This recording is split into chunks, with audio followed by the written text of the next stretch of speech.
Hola a todos y a todas, estamos en un nuevo un videochat dedicado a una enfermedad importante, aunque desconocida, algo desconocida, que es la poliquistosis. Y la poliquistosis, para hablar de la poliquistosis, con el hashtag pregunta poliquistosis, están con nosotros dos especialistas muy importantes. Tienen el registro en el Hospital Virgen de las Nieves en Granada, Rafael Esteban de la Rosa, Juan Bravo, Rafael Esteban de la Rosa. Ellos son nefrólogos. Juan, estás jubilado ya, ¿no? Es así, pero sigues trabajando y colaborando en ese proyecto que nació en vuestro hospital alrededor de generar un registro de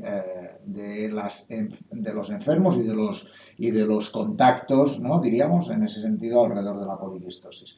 Pero hablar de poliquistosis nos gustaría que nos contarais qué es la poliquistosis, porque hay gente que seguramente sabe de lo que hablamos, pero no todo el mundo lo sabe. Contadnos un poco qué es la poliquistosis, cuáles son los factores de riesgo, un poco, digo, para empezar. Vale, por favor. Bueno, la poliquistosis es una enfermedad genética que se transmite de padres a hijos con una prevalencia del 50%. Se debe a mutaciones simples o combinadas de 3 genes, PKD1, PKD2 y PKD3, que están ubicados en los cromosomas 16, 4 y 11. Esta enfermedad se manifiesta por la aparición de quistes, fundamentalmente en los riñones, pero también en otros órganos como es el hígado, que van creciendo en tamaño y en número, de forma que con el tiempo se crean problemas. El aumento de volumen ocupa espacio y disminución de la función del órgano. La mitad de los afectos van a necesitar terapia renal sustitutiva a una edad media de 54 años. Gente joven, claro. Sí. Es decir, que eso es un elemento que marca también, ¿no? Y además un dato importante, casi todos fallecen con algún grado de insuficiencia renal, aunque no necesiten terapia renal sustitutiva. Pero no solamente esta enfermedad produce quistes, sino que puede afectar a otros órganos. Por eso se dice que es una enfermedad multisistémica. Puede afectar a la válvula mitral y puede producir aneurismas cerebrales, con lo cual hay un riesgo de vida importante para el paciente. Esta enfermedad, indudablemente, ocasiona sufrimiento personal, familiar, disminución de la esperanza de vida y un aumento del gasto sanitario. Pero muy importante, y el mensaje que yo quiero transmitir, es que se abre una ventana de esperanza. Existe la posibilidad de prevención. ¿Cómo? Teniendo hijos sanos.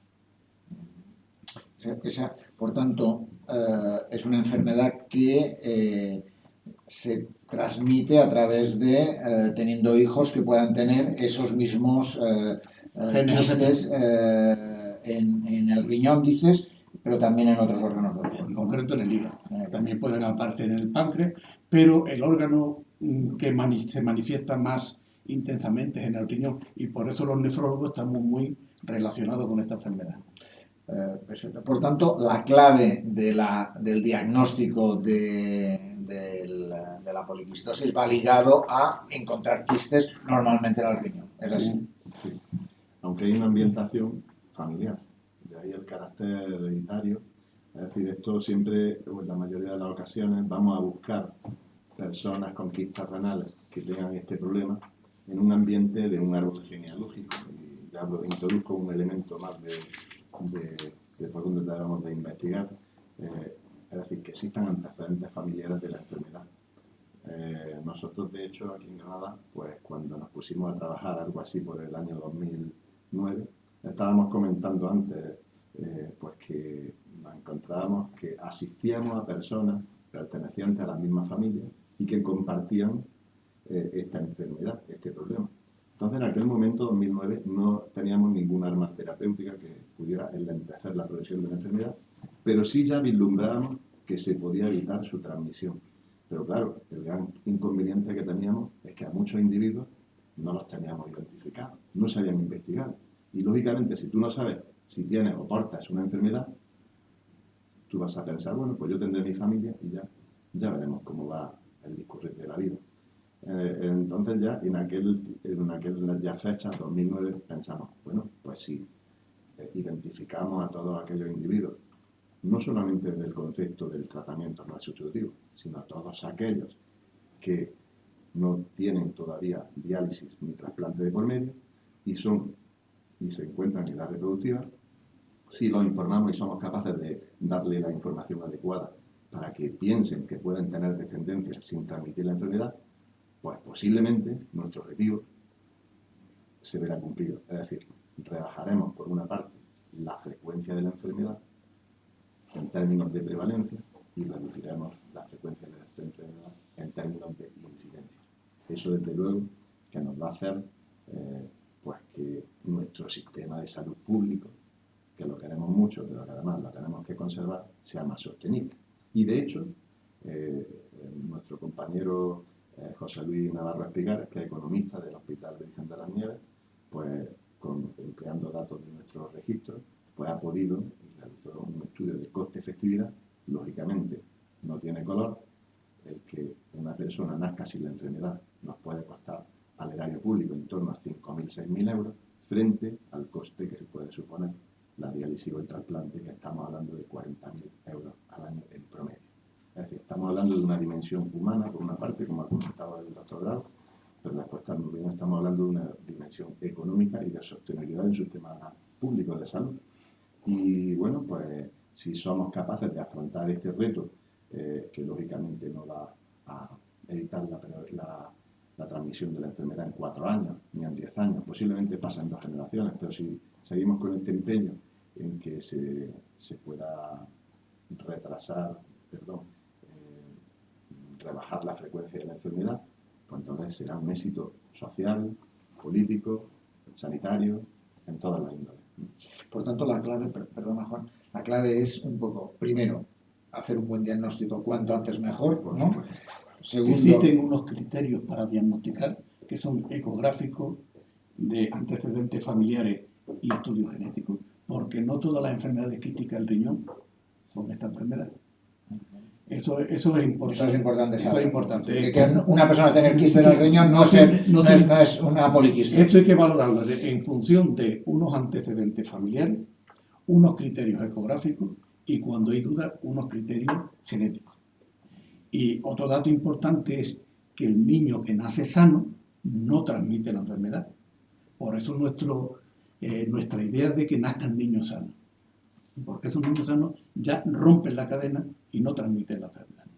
Por tanto, por eso decía, un elemento fundamental es cuanto antes tengamos el diagnóstico mejor, y también, y eso implica también meter a la atención primaria en esa historia. Es decir, un médico de atención primaria es importante que conozca qué es la poliquistosis, cómo se diagnostica en ese sentido y de qué manera puede ayudar a romper la transmisión ¿no? que hace que nazcan niños no sanos en ese sentido, ¿no? Correcto. En ese sentido, nuestro grupo, el GEPAD, Grupo de Estudio de la Enfermedad Poliquística y Autosómica Dominante, que nace con un espíritu multidisciplinar, es decir, inicialmente lo dije en 2009, pues bueno, tenemos que poner unos nombres. Fuimos algunas personas, nefrólogos de las consultas del Hospital Virgen de las Nieves, en los cuales pues se sumó pediatras, el doctor Barajas, que también está jubilado, pero que fue una persona muy importante y que hay que tenerlo en mente porque nos facilitó el que se realizasen los primeros estudios genéticos. Fue pionero en los estudios genéticos. Y después nuestra compañera Margarita Martínez Atienza, que facilitó que estos estudios genéticos se pudieran realizar, aunque fuesen externalizados, que ya en la actualidad se están haciendo estos estudios genéticos en los genes PKD1 y PKD2 y otros genes, pero en estos principalmente. En nuestros hospitales, que hay un servicio de genética o de biología molecular que es capaz de atender este tipo de patologías. Pero claro, esto es lo que nos hizo, que es lo que señalaba, nuestro grupo no solamente eran nefrólogos, genetistas, urólogos, sino hepatólogos, médicos de atención primaria, médicos de digestivo, médicos de biobanco, porque tenemos un biobanco en la actualidad en las cuales pues, se recogen muestras tanto de sangre como de tejido. Es decir, un grupo multidisciplinar, porque pensábamos ya de entrada que esto, para afrontar este gran proyecto preventivo, el de la poliquistosis autosómica dominante, no cabía duda que teníamos que colaborar todos. Y antes, en tu introducción, has señalado el Hospital Virgen de la Nieves San Cecilio, es decir, nosotros estamos colaborando, los servicios de nefrología de los hospitales, correcto, y estamos trabajando en colaboración y compartiendo tanto información clínica de pacientes como de los árboles genealógicos. ¿Por qué? Pues porque no tiene sentido que el esfuerzo que hayan hecho uno u otro centro en este asunto, pues nosotros lo podemos, entre comillas, rentabilizar de cara a nuestros pacientes. Es decir, no tenemos que repetir estudios genealógicos, no tenemos que repetir estudios genéticos, los compartimos. Y verdaderamente ese es el potencial de nuestro trabajo, que hemos creado un espíritu de colaboración que sigue dando sus buenos resultados. Lo único que, bueno, como me imagino que saldrá en la entrevista, todavía no hemos conseguido posicionarlo en el lugar que a nuestro juicio nos corresponde. ¿Por qué? Pues porque a día de hoy nuestro registro es un registro no oficial. Nos hemos dirigido a la Consejería de Salud, nos hemos dirigido a los hospitales San Cecilio y Virgen de la Nieves, a sus directivos, pero no nos han dado todavía digo, el soporte suficiente para que este registro pues ocupe o esté en el lugar correspondiente. Y bueno, pues aquí estamos en la Escuela Andaluza de Salud Pública también dando este tipo de información. Por tanto, la clave, es decir, un registro tal como existe, ayuda a marcar cuál es la dimensión de una problemática como es esta, ¿no? Y de alguna forma permite un abordaje más integral alrededor de ella, ¿no? Esa sería una de las claves. Y sobre todo, la siguiente palabra, una mejor planificación. Es decir, vamos a saber en un tiempo real y vamos a saber cómo organizar la salud. ¿Y dónde están los problemas? Efectivamente. Porque, por ejemplo, para la prevención nosotros tenemos un problema. La edad media de diagnóstico son 34 años. 56% de las veces es después de haber tenido el primer hijo. Entonces no se puede hacer prevención con esos datos. Tenemos que intentar diagnosticar siempre antes de tener el primer hijo, para poderle dar la información adecuada. Para poder trabajar lo que antes decías tú de lo de tener un niño sano y cortar la posibilidad de transmitir la enfermedad. ¿No? De todas formas, yéndonos un paso atrás, ¿cómo yo, que tengo 20 años, pongamos, ¿no? ¿Y cómo puedo saber que tengo una poliquistosis? ¿Cuáles son los signos o los síntomas que puedo yo tener para poder pensar que puedo tener una poliquistosis? Bueno, desgraciadamente, esta enfermedad puede ser asintomática durante mucho tiempo. Y ese es uno de esos problemas. Si tú tienes antecedentes familiares, aunque no tengas molestias, el diagnóstico es fácil con ecografía. Y por tanto, primera clave, los antecedentes marcan, es decir, si tú tienes antecedentes, vete a hacer un seguimiento, una ecografía, ¿no? Esa sería la primera clave. Eso clave. por tu persona. Y si quieres tener hijos, con más razón todavía. Necesitas hacer el diagnóstico antes de tener el primer hijo. Por lo menos, eso es lo que nosotros potenciamos. Por tanto, de alguna forma es cualquier médico que nos pueda escuchar ahora que si sabe que algún familiar tiene poliquistosis, a sus familiares, a sus hijos, a sus sobrinos, díganle que les haga una ecografía, ¿no? Como manera inicial de hacer un diagnóstico inicial, ¿no? Y barata además. Efectivamente, y dices, con eso sé si puede tenerla o no puede tenerla, ¿no? Sí. Esa sería la clave. Sí. Eso no excluye porque con frecuencia no se nacen con los quistes renales, por ejemplo, sino que te pueden aparecer en el transcurso de la vida. Y de hecho, como ha comentado Juan ahora hace unos minutos, en promedio se diagnostican a los 34 años de edad. ¿Esto qué quiere decir? Pues que a lo mejor a los 20 o a los 18 no tenían quistes renales y a lo mejor han aparecido posteriormente. Pero desde luego que, como bien señala, una ecografía cuando hay antecedentes familiares es fundamental. Y cuanto antes, mejor. Y después, en un segundo instante, según qué resultados tengamos de la ecografía y sobre todo de cara a las opciones reproductivas que uno quiera afrontar, lógicamente nosotros lo que estamos abogando es que al menos la información, las personas en torno a su edad reproductiva, pero teniendo en cuenta que la mayoría de edad es a los 18 años, nosotros nos hemos planteado que al menos esos individuos estén informados adecuadamente de en qué consiste la enfermedad y cómo se transmite, y lógicamente si hay ambientación familiar saben cuáles son sus consecuencias. Es decir, el horizonte de la diálisis y el trasplante está en las mentes de estos individuos, y después lógicamente si no tienen quistes renales, con frecuencia le ofrecemos la posibilidad de hacer un estudio genético, porque si no tienen quistes, si no tienen la variante responsable de la enfermedad y hemos podido identificar en la familia, lógicamente no la van a transmitir a la descendencia, ya nos olvidamos de hacer seguimiento a un individuo sano en edad reproductiva, y si la tiene, pues lógicamente ya tenemos un individuo que tendremos que hacer un seguimiento particular y en el cual, pues lógicamente, tendrá que disponer de cuanta más información respecto a acciones reproductivas, además de las correspondientes recomendaciones médicas que se le puedan ir facilitando. O sea que si un individuo con 20 o 25 años, con antecedentes familiares, le hacemos una ecografía y resulta que no sale nada, pero se va a casar o va a estar en pareja y quiere tener hijos, lo ideal sería hacerle un estudio genético para confirmar que no tiene la mutación. Es decir, que por tanto la ecografía es una prueba fundamental, pero le pongo un pero así de grande, que si alguien quiere tener hijos y tiene antecedentes familiares, sí, hágase un estudio genético para poder confirmar si la ecografía es negativa. Y bueno, y luego indudablemente para las técnicas reproductivas, para una en concreto que es la DGP, hace falta el estudio genético. Bien, por tanto ya sabemos tal, es decir, persona que tiene antecedentes familiares, hágase una ecografía. Persona que tiene antecedentes familiares, ecografía negativa y quiere tener hijos, hágase un estudio genético. Eso sería si tiene una edad de entre 20 y 25 años. ¿Vale? Y la edad para hacerse una ecografía sería alrededor de... Yo siempre he dicho antes de tener el primer hijo, porque hay personas que se van a casar a lo mejor a los 20 años, entonces hay que hacérselo antes, y hay otra que se lo va a casar a los 30 años. Entonces, siempre antes de tener el primer hijo.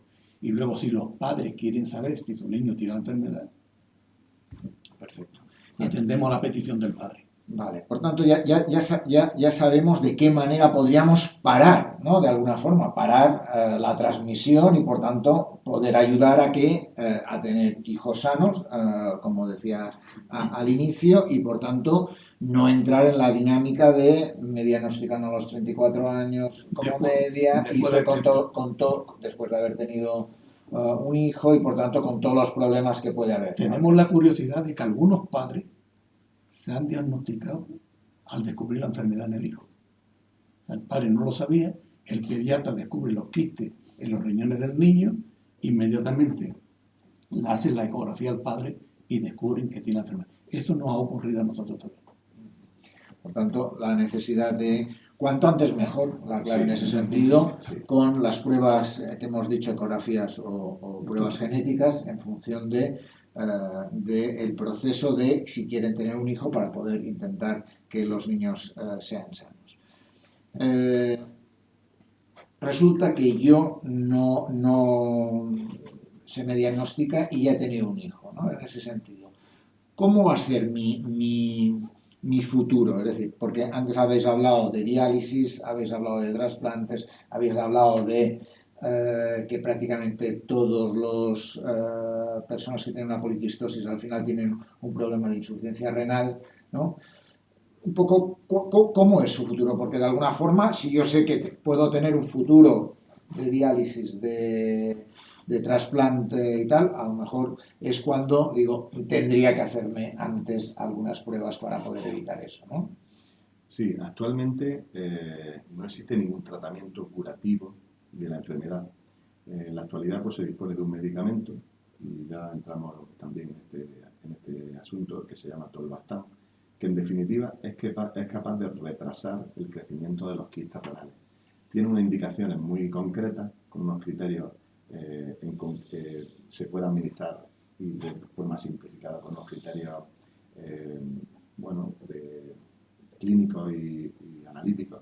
Y en resumen, pues hay unos criterios donde identificamos personas que pueden tener un carácter de rápido progresador, que es el concepto que se viene manejando. Quizás esto es más bien un criterio nefrológico, pues será más para especialistas en nefrología, pero bueno, si nos quedamos ahí es suficiente. Pero en resumen, no es un tratamiento curativo, es capaz de enlentecer la progresión de la enfermedad. Entonces, en este escenario, respecto a la pregunta que lanzaba, en nuestro registro, el 50% de las personas que tienen esta enfermedad pueden terminar en diálisis o trasplante. No, el otro 50% puede que no lleguen a ese escenario. El asunto radica en que la esperanza de vida va aumentando y ya con más frecuencia, pues las personas llegan a los 70, a los 80, incluso a los 90 años. Y han comenzado algunas personas tratamiento de renal sustitutivo del tipo diálisis, pues a los 75, 80 años. Es decir, que la posibilidad de que la historia natural de la enfermedad vaya progresando. Entonces, con esto tampoco quiero ser alarmista respecto a que no todas las personas que tienen esta enfermedad van a tener el horizonte de la diálisis o el trasplante. Hay factores que sí podemos incidir de manera importante, es decir, podemos controlar la presión arterial, podemos evitar infecciones urinarias, podemos tratarlas adecuadamente, podemos evitar complicaciones del tipo nefrolitiasis, cólicos nefríticos. O sea, tenemos una serie de factores de riesgo, entre comillas, que pueden hacer que la enfermedad progrese más rápidamente, lógicamente, y si esos factores de riesgo los tenemos controlados, pues en la medida de lo posible vamos a minimizar aspectos de progresión. Lo que ocurre es que a día de hoy no tenemos ningún tratamiento curativo que nos deje en una posición marcada el crecimiento de los quistes renales. Posiblemente en un futuro esto se pueda hacer. De hecho, vienen medicamentos en fase de ensayo clínico y que estamos nosotros muy pendientes. Por eso, el mensaje que desde aquí también queremos transmitir es que sea importante, es muy importante tener hijos sin transmitir la enfermedad, pero cuanto mejor estudiado y tipificado están las personas que la tienen a día de hoy, siempre podrán afrontar mejor el horizonte que se les avecina, de los nuevos medicamentos que puedan venir. Y lógicamente, si están mejor investigados y mejor estudiados, pues todos aquellos factores de riesgo de progresión de la enfermedad, pues lógicamente van a poder estar mejor controlados. Un mensaje importante. Aquel que tenga esta enfermedad debe de hacer controles médicos. No puede quedarse en su casa sin que lo vea un médico periódicamente, porque antes se transmitía el mensaje por parte de algunos médicos es, como esta enfermedad no tiene cura, venga usted cuando ya tenga un problema. No. Deben de revisarse. El mensaje, revisarse por médico para, como dice Rafael, control de tensión arterial, control de infecciones de orina, control de colesterol, evitar todos los factores de riesgo cardiovascular para que su calidad de vida sea mejor y tenga una mejor esperanza de vida. Por tanto, la clave es que una buena tipificación, saber de cómo son tus quistes, cómo evolucionan, ¿no? Ayuda a plantear cuál sería el mejor tratamiento, que aunque en estos momentos solo hay un tipo de tratamiento, pero en el futuro va a haber más opciones y por tanto cuanto mejor tipificado esté, cuanto mejor sepamos cómo es esos quistes, cuanto mejor controlado tengamos los factores de riesgo cardiovasculares, es decir, que tener bien controlada la presión arterial, como decíamos, no tener infecciones urinarias o no tener litiasis, tener controlados a nivel lipídico, ¿no? El peso, todas esas cosas ayudarán a que la calidad de vida de esa persona sea mejor, ¿no? De alguna forma. Indudablemente. Por tanto, en ese sentido, por tanto, tenemos dos vías. Una, intentar evitar que nazcan niños con la enfermedad. Que nazcan niños sanos. Lo importante es que nazcan niños sanos. Es que el mensaje hay que transmitirlo en positivo. Que nazcan niños sanos. Ese es quizá el mensaje más potente de nuestro proyecto preventivo, que se articula en un hexágono de prevención, que en ese asunto el artífice principal lo puede explicar el doctor Bravo, pero que ya ha salido, que en definitiva, pues la paternidad responsable, identificar a las personas en su momento, ofrecerles las opciones de reproducción humana asistida llegado el momento, que no haya individuos que se salgan fuera del control, que identificamos a los individuos principalmente antes de que lleguen a la condición de que tengan pensado tener descendencia, Ahí está encerrado el mensaje.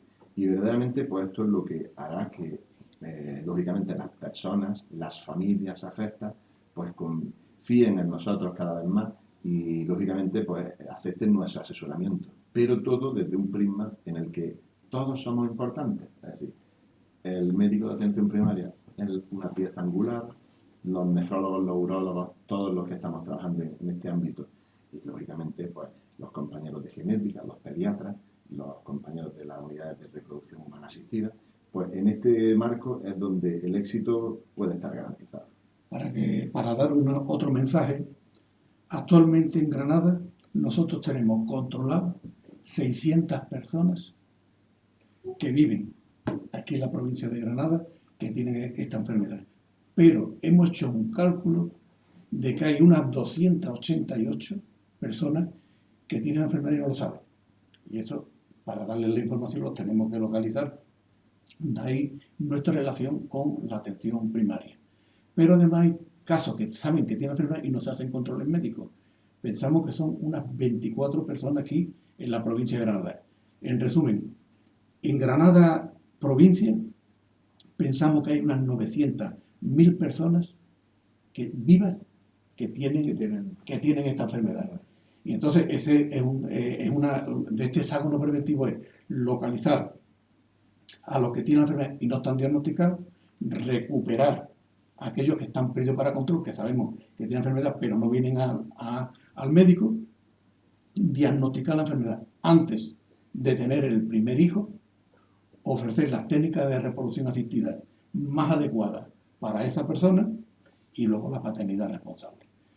Esos 6 puntos creemos que son fundamentales para la prevención de esta enfermedad. Yo creo que ha quedado muy claro cuáles serían los pasos a seguir. Pero ahora yo, por ejemplo, tengo poliquistosis y quiero tener un hijo. ¿Cuáles son los pasos que tengo que hacer? Porque, Oye, Carles, con el problema, este es el problema que tenemos, todavía no lo hemos resuelto. Pues mira, la verdad es que aquí es donde más nos ilusiona trabajar, porque es una parte que va a cambiar el rumbo de una enfermedad y sobre todo el rumbo de una familia. Y me atrevería más, el rumbo de lo que es la sanidad, el concepto de salud, ¿no? Es decir, nosotros ahora pues hacemos lo siguiente. Hemos tenido la suerte, porque no en todas las provincias pues se está llevando a cabo de esta manera. Hemos conseguido en Granada tener consultas monográficas de este término lo acuñó José Luis Navarro, PQRAD. Cuando digo PQRAD me estoy refiriendo a la abreviatura de poliquistosis renal autosómica dominante. Aunque a nosotros nos gusta más el término enfermedad poliquística autosómica dominante, porque no solamente es una enfermedad del riñón. Nosotros, por ejemplo, tenemos 6 enfermos trasplantados de hígado, un 0,5%. O sea que por eso decías antes que puede haber quistes en el hígado y puede haber incluso en otros sitios. Y tenemos un 11% de accidentes vasculares cerebrales, que antes decías como otro de los problemas relacionados con la poliquistosis. Lo más visible es el riñón, pero que pueden aparecer otros problemas. Y en concreto, en nuestro registro tenemos 6 pacientes trasplantados de hígado y algunos de ellos antes que del riñón. Bueno, pues estaba comentando que en Granada tenemos la suerte de tener consultas monográficas de PQRAD.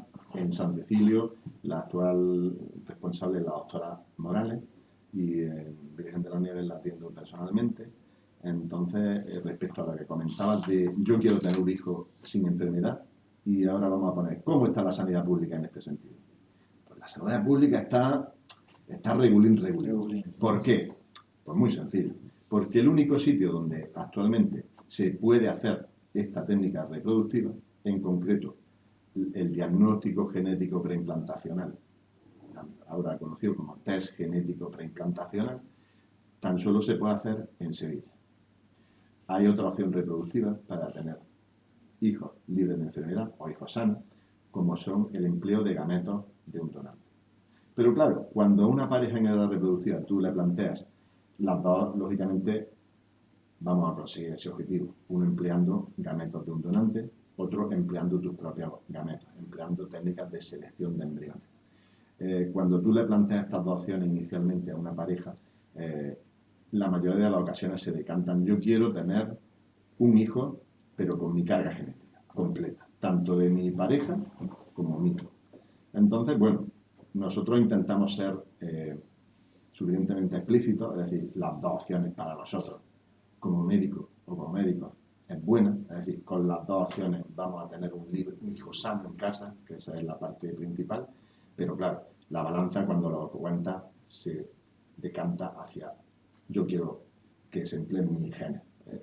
El ser humano es así, queremos transmitir nuestra genética y bueno, pues este es el escenario. Entonces nosotros en las consultas monográficas, también desde una consulta de nefrología, lo que pasa es que como nosotros los tenemos bien identificados, tenemos pues con frecuencia ya su estudio genético, tenemos su historia bien conocida, lo solemos mandar a la consulta de genética y a la consulta de unidad de reproducción, aquí en Granada. Desde esas consultas se elabora el informe correspondiente y si han optado por la técnica de DGP o TGP, se elabora un informe y se envía a Sevilla.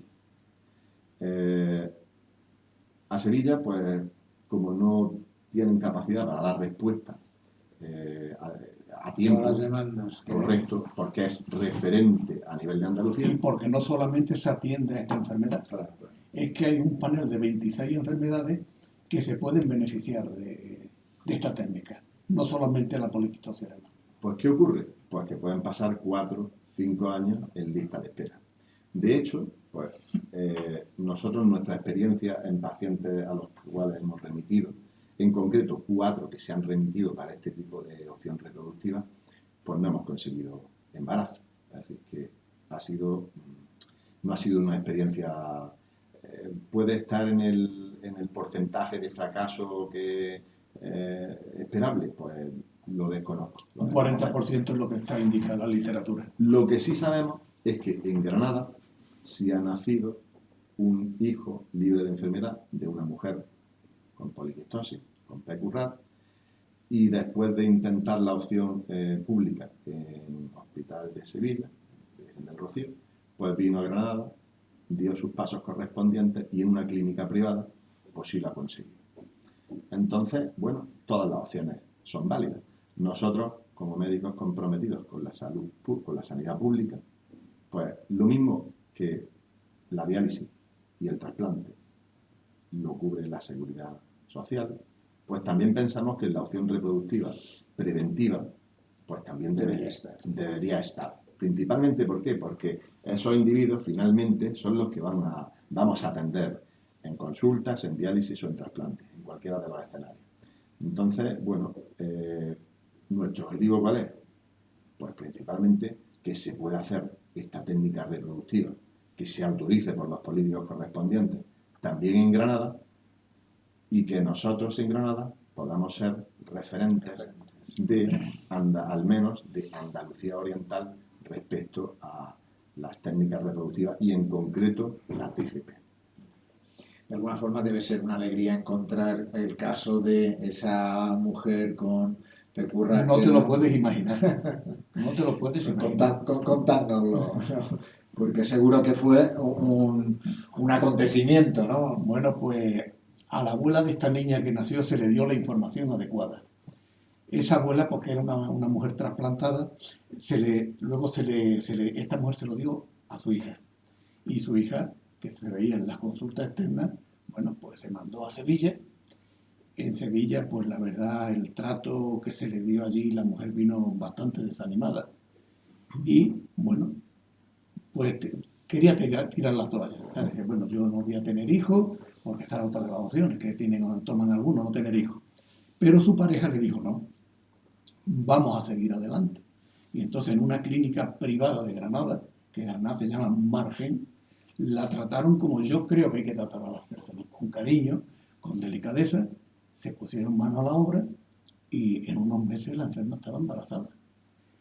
Se consiguieron 19 embriones.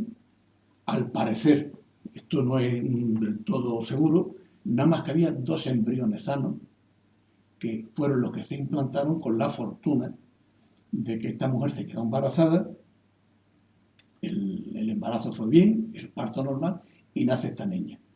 Bueno, pues ni siquiera las personas que le hicieron todo este proceso sabían que la niña había nacido, porque la niña nació en un hospital público.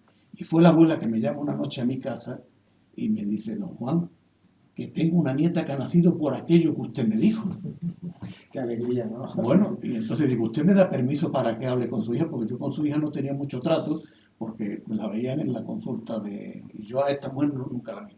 Entonces, una mujer amable, vamos, con un talante impresionante, se puso en contacto con nosotros, vino a la consulta, y yo le dije, mira, quiero asegurarme que la niña no tiene la enfermedad. Y la mujer se puso un poco tensa, ¿no? Le sacamos unas muestras a la niña de la mucosa bucal, la mandamos a 2 laboratorios diferentes y se confirmó que la niña no tenía la mutación de la madre. Nos hicimos una fotografía con la niña, se hizo un artículo en el periódico y eso para nosotros fue una alegría enorme que abre la ventana que te decía al principio.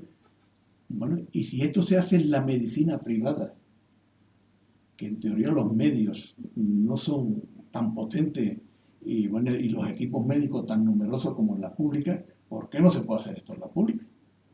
Porque la realidad es que menuda llamada, ¿no? En ese sentido, ¿no? ¿No? Eso que me llaman y me dicen que tenía una nieta, ¿no? Debe ser una... Bueno, pues también tuvimos otro caso que nació en Madrid, de otra paciente trasplantada que le dimos la información, se puso en contacto con su sobrina en Madrid y allí en Madrid, con el nefrólogo de La Paz y con una empresa privada, pues también nació otro niño sano.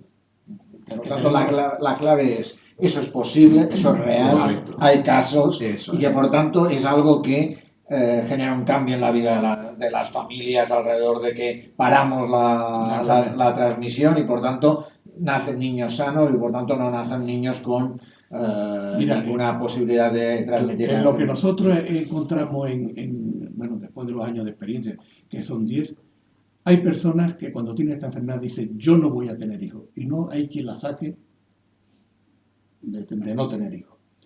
Hay otros que optan por la adopción. Tenemos casos de familias que han adoptado y están contentísimos. Hay familias que han optado, y aquí ya creo que entra el equipo médico, es por la inseminación con espermatozoides o con óvulos. Eso también depende de la carga de espermatozoides, de la calidad de espermatozoides del varón o de la carga de óvulos que tenga, en el caso, la mujer. Si todo está bien, hombre, la gente por regla general optan por las técnicas de selección de embriones. Pero si hay un déficit de espermatozoides en el varón o los espermatozoides están en muy malas condiciones para hacer un ICSI, bueno, pues lo lógico es que se haga con esperma de donante. Pero lo que la gente prefiere cuando todas las condiciones son adecuadas es la técnica genética preimplantacional. Hoy en día hay un embudo en Sevilla Que dificulta porque no solamente es para esta enfermedad, es para más enfermedades. Y además en algunas anomalías cromosómicas también. Bueno, pues lo que nosotros creemos que es de lógica es poner otro centro de referencia en Andalucía. Claro, nosotros luchamos porque sea Granada y ser referente de una parte de Andalucía. Por tanto, tenemos 2 reivindicaciones, dicho de alguna forma. Una, tenemos que tener un registro público de la enfermedad poliquística autosómica dominante, ¿no? Así lo he dicho bien, ¿no? Primera parte, ¿no? Y eso permitiría tener un seguimiento control de los casos existentes y, por tanto, poder plantearnos estrategias de planificación en ese sentido. Primera cosa. Segundo, que poder conseguir niños sanos más fácilmente, ¿no? En el sistema público a partir de que se hagan los tests en Andalucía Oriental y por tanto a poder ser en Granada, ¿no? Esas serían las 2 reivindicaciones claves, ¿no? Sí. Tú piensas lo siguiente, a día de hoy esta enfermedad representa 1 de cada 10 personas que comienzan algún tipo de tratamiento radiosustitutivo. En algunos sitios incluso en Estados Unidos hay datos de que está en torno a 1 cada 4 o cada 6. Bueno, estamos hablando de una enfermedad que representa un pool de pacientes importante. Y ahora voy a hacer un paralelismo con otra enfermedad que no tiene nada que ver con esta, pero sí para tener una perspectiva. La diabetes es la primera causa de enfermedad renal crónica que comporta tratamientos radiosustitutivos. Representa el 25% y pensamos todos los médicos y todos los sanitarios el pool del arsenal terapéutico que tenemos. No hemos conseguido grandes cosas con todo el arsenal terapéutico. Si en esta enfermedad le dedicáramos un poquito de esfuerzo y cariño, posiblemente el éxito que pudiéramos tener la ponga en una posición que las próximas 2 generaciones se acordarán como algo histórico respecto a qué era la poliquitosional autosómica dominante. Y que hay algunas familias que tienen un impacto que es impresionante. El árbol que te enseñó Rafael hace un momento, en esa familia es que en 4 o 6 generaciones hay 40 personas afectadas. Tenemos otra en la zona de Loja, en la comarca de Loja, porque además la enfermedad no tiene una distribución homogénea. Hay puntos calientes aquí en Granada que también tiene 40 y tantas personas que padecen la enfermedad. Eso es un impacto impresionante sobre esa familia. ¿Y qué mejor forma de arreglarla? Con el paso del tiempo y hijos sanos que no transmitan la enfermedad. Por lo tanto, 1 de cada 10 de las personas que tienen un tratamiento renal sustitutivo son enfermedad poliquística. Correcto. ¿No? Sí. De alguna forma, ¿por qué? Me preguntaré, ¿por qué a mí me ha tocado tener la enfermedad poliquística? Digo, ¿cuáles los elementos que favorecen tener una enfermedad poliquística? Hemos dicho que es por una cuestión hereditaria, de alguna forma. No tú antes comentabas, Juan, el hecho en la zona de Loja, hay algunas zonas que marcan diferencias entre tener más o menos casos. Yo creo que es el asentamiento de personas con la enfermedad. Estamos hablando a lo mejor del siglo XV, XVI. Una persona que se asienta en esa zona geográfica empieza a transmitir la enfermedad de forma exponencial. Al punto de que hoy en día, porque en esa familia hay 40 o 50 casos. De hecho, porque además antes que las familias podían tener 10 o 12 hijos. Que eso lo hemos visto en los árboles genealógicos. Sí. Abundando en este sentido, en la pregunta que plantea, pues estamos escribiendo un artículo, pero vamos, me voy a referir a 10 familias de la comarca de Loja que comparten, no las hemos podido entroncar mediante árbol genealógico, todas ellas comparten la misma variante. Y de hecho, pues el estudio que estamos trabajando, que se publicará, espero que en una fecha muy lejana, pues estamos realizando un estudio de ancestralidad. Es decir, hemos demostrado que efectivamente comparten una serie de microsatélites y que, lógicamente, esto debe existir o debió existir una mutación fundadora responsable de que se transmitiese de padres a hijos. Claro, la memoria humana, y te lo voy a preguntar a ti, porque, bueno, no me lo vas a contestar, te lo contestas mentalmente. La memoria humana llega hasta los apellidos de tu bisabuelo o bisabuela. Hasta ahí llega. Es decir, si sigues preguntando, nosotros hemos tenido la suerte, pues que hemos preguntado a los probandos de estos árboles genealógicos, pues incluido en personas bastante mayores y, lógicamente, los jóvenes, para estar actualizados en el siglo XXI. Pero nosotros los árboles genealógicos pueden incluir 6 generaciones de hermanos. Es decir, que nos podemos remontar a personas que vivieron en el 1800, finales de 1800 ya, siglo XIX. ¿Esto qué quiere decir? Que si hay una mutación que sigue arrastrándose y además lo principal es que cuando empezamos a hacer estos árboles genealógicos, además de hacer el estudio genético, preguntamos por comarca geográfica, localización, ciudad, ¿no? Entonces pudimos establecer ese vínculo que si a lo mejor solamente hubiéramos tirado de estudio genético, diríamos, bueno, sí, estos señores que comparten la misma mutación, pero esto, pues, el azar de la vida, ¿no? No el azar. Eso que comentaba los puntos calientes, posiblemente hay, bueno, pues, unos individuos que han sido los precursores de esa mutación fundadora, que lo hemos demostrado con estudios genéticos más sofisticados de microsatélites, en resumen, estudios de ancestralidad, y que nos ponen la pista de que esa variante no ha sido el azar, sino que ha sido una mutación fundadora que se ha... Que esas 10 familias están entroncadas con alguien. Y en la Alpujarra hemos encontrado otra mutación que la comparten 4 familias, que ya no se reconocen como familia, pero que viven en un espacio de 25.000 habitantes. Entonces, cuando tú encuentras 4 familias en 25.000 habitantes con la misma mutación, lógicamente... alguna relación ancestral. Tiempo atrás. Y en Motril hemos encontrado también otra mutación que la comparten 3 familias, que a día de hoy no se reconocen como familia. Qué curioso, ¿no? Que eso es un mundo que además nos permite ir a nuestros ancestros y que permite ahondar en el ámbito familiar del pasado, ¿no? Nos hemos ido al siglo XIX, pero probablemente mucho anterior en ese sentido. Pero fíjate, este tipo de análisis también nos permite otras cosas que las veníamos hablando hace un momento. Eh, con frecuencia, los clínicos pues tendemos a simplificar.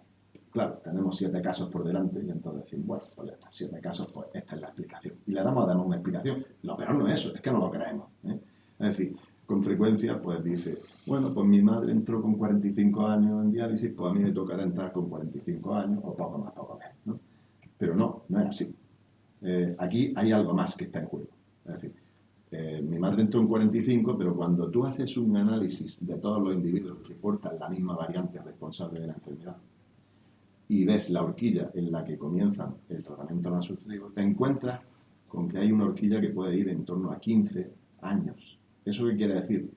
Pues que la mutación importa, pero posiblemente haya otros factores que no sabemos cuáles y que no sabemos qué papel están jugando, pero posiblemente pues jueguen, ya sean genéticos, desconocemos si ambientales o la interacción génica que hoy día está de moda, no sabemos cómo está influyendo de manera que el comportamiento sea diferente, incluso portando la misma variante responsable de la enfermedad. Es decir, que haciendo este tipo de árboles genealógicos y viendo un poquito más allá, nos encontramos porque este individuo, teniendo la misma variante, pues entró a una edad en diálisis y otro incluso 15 años antes o después respecto a su descendiente o a su progenitor. Y claro, esto nos abre pistas de que, bueno, aquí tenemos que seguir trabajando. Nos queda mucho por conocer, pero desde luego que ya no estamos a 100 kilómetros del bosque, ya estamos un poquito más próximos al bosque y ya nos falta adentrarnos en el bosque para tener más información. Muy interesante, la verdad es que hemos conocido un mundo fantástico, de alguna forma nos hemos ido a los ancestros para poder ver la realidad más cercana, ¿no? Hay que ir a veces atrás para poder acercarnos a la solución, ¿no? Y de alguna forma en eso está. De todas formas, hay gente que vive la enfermedad porque tiene esos quistes que se van agrandando, ¿no? Con el tiempo se van agrandando y por tanto... y aumentando de número. Y aumentando de número. Y en ese caso, ¿qué solución les damos? O digo, porque hemos dicho tenemos un único tratamiento, otros en estudio, un único tratamiento que ayuda a retrasar, ¿no? De alguna forma habéis dicho, ¿no? Retrasar la progresión de la enfermedad. Entonces, vosotros estáis viendo pacientes que tienen esa situación. ¿Cómo es el seguimiento de esos pacientes? ¿Qué hacemos ante ellos? ¿Qué podemos avanzar hacia ellos? Porque parece que la única solución parece que nos vamos hacia la diálisis o hacia el trasplante o hacia... De entrada no plantear la situación con más dramatismo del necesario, eso de entrada, ¿no?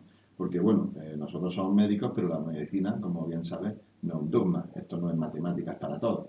A las personas que tienen la enfermedad y que tienen antecedentes familiares, pues lógicamente intentar hacer las revisiones correspondientes para identificar, como antes hemos hablado, todos los factores de progresión y minimizarlos en la medida de lo posible. A día de hoy, el tratamiento que se llama tolvaptan es un inhibidor de los receptores V2 de la vasopresina. Hay una cosa que recomendamos a todos nuestros pacientes en consulta externa de nefrología y que preservan función renal, que es que ingieran agua. Estamos en un país pobre, donde, bueno, el agua, gracias a Dios, pues está a disposición. Lo único que para inhibir la vasopresina no sabemos qué cantidad de agua debemos de ingerir, en resumen, para intentar que los quistes renales crezcan lo más lenta posible. Decimos que agua abundante, pues en torno a los 3 litros de agua al día, si no hay ningún factor que lo contraindique. Y esa es una parte. Después, lógicamente, llevar un estilo de vida saludable, en el sentido de que, bueno, podríamos hablar incluso de dieta mediterránea, podríamos hablar de evitar el sobrepeso, podríamos hablar de evitar factores nocivos como son, entre comillas, los antiinflamatorios no esteroideos, es decir, todas aquellas situaciones medicamentos que puedan entorpecer, lógicamente, cualquier enfermedad renal y, en concreto, la poliquistosis renal.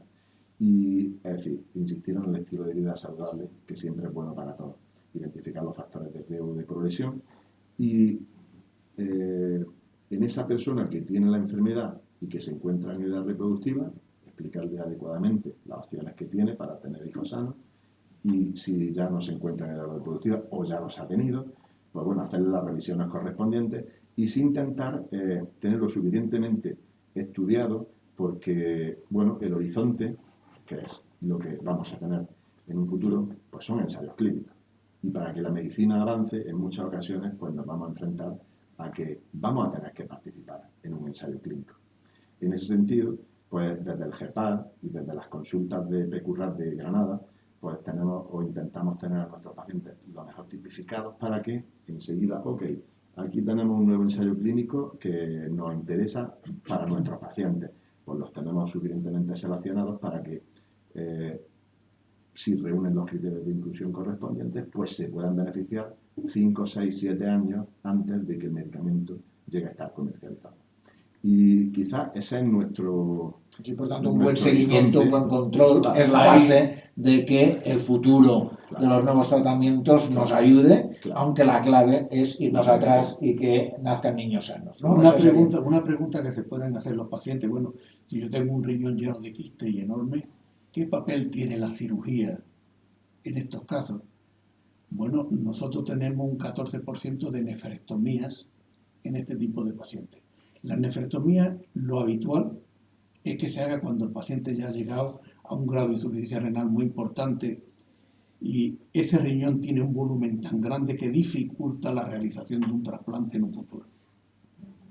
La nefrectomía es quitarle el riñón. Quitar el riñón teniendo una función renal aceptable, tiene que haber una complicación infecciosa muy grave que ponga en peligro la vida del paciente o un tumor, que también se pueden dar en estos riñones, ¿no?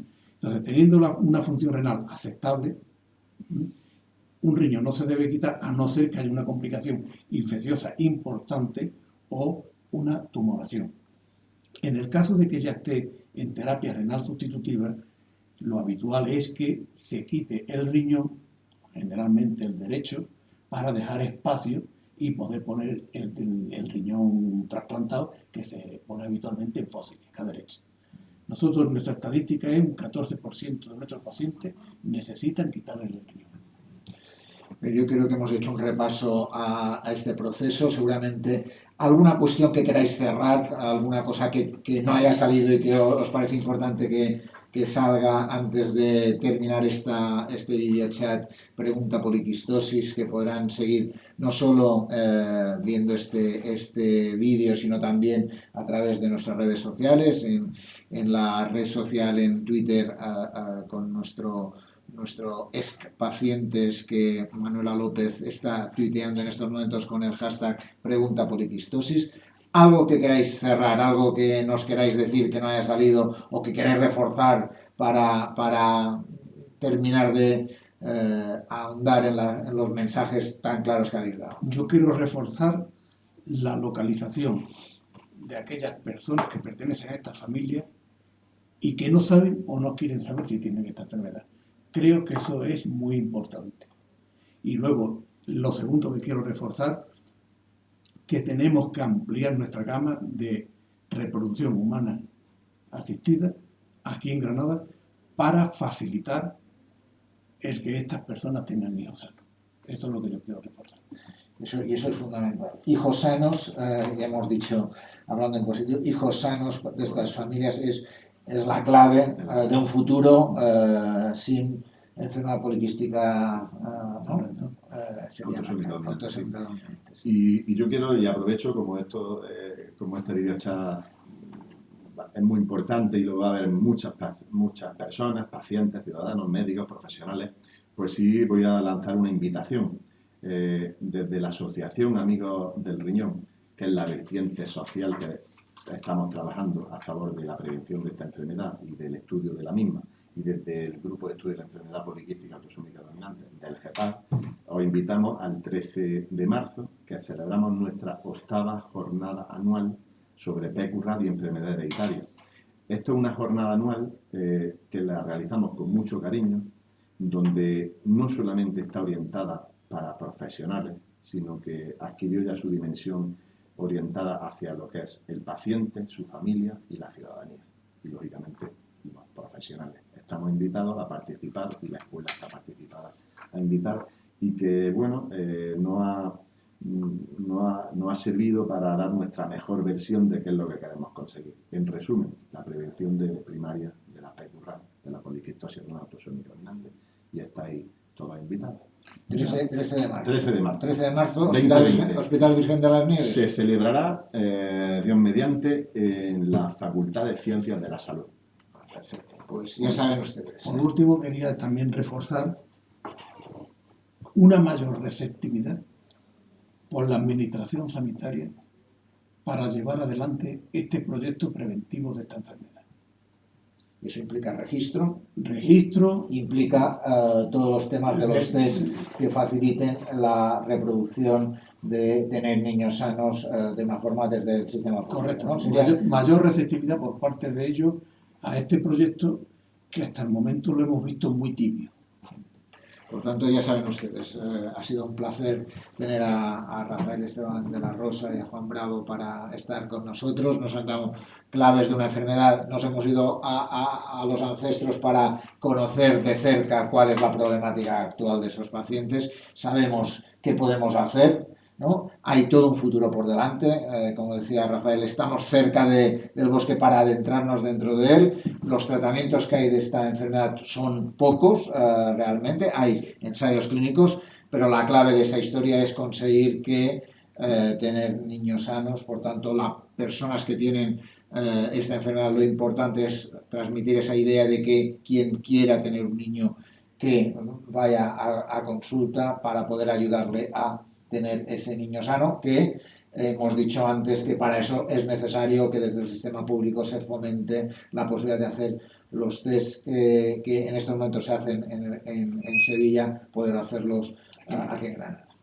Muchísimas gracias a los dos por haber venido, por darnos las claves y esperemos que con esas ideas que han salido tengamos un futuro más prometedor para el tema de la enfermedad poliquística autosómica dominante. Bueno, gracias a vosotros por permitirnos hablar de este asunto. Muchas gracias.